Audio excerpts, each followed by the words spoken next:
Hey, y'all, got a real quick message for you. Okay, so the other day, me and my spouse, we were talking about basketball. Okay, we were talking about when Lillard got added to the Bucks and how the dynamic of the team just completely changed. I'm gonna tie it into astrology. Just stay with me, okay? So, anywho, he was saying how like the dynamic of the team changed and so on and so forth. And I was saying like, yeah, like in some cases you'll see players get added to certain teams and the way that they play even change, or you don't see that they're able to be like highlighted or shine as much as they did on this team versus that team, so on and so forth.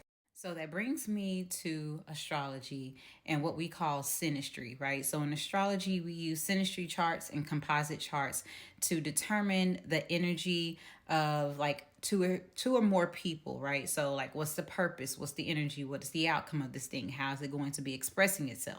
And as y'all know, energy is in everything. Everything is energy. We are all energy. So that does not mean that basketball is exempt, okay?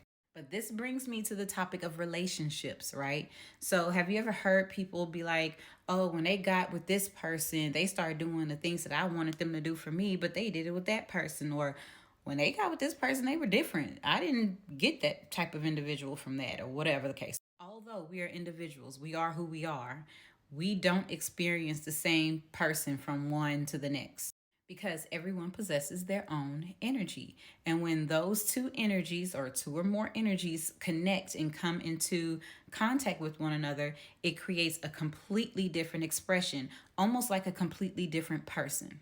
Everyone's energy feeds off one another and creates its own expression, no matter who, what, when, where, why, or how. When you are in a certain environment, you show up a certain way, or your energy is received in a certain way. And the same goes for relationships. The same goes for Damian Lillard and the Bucks, okay?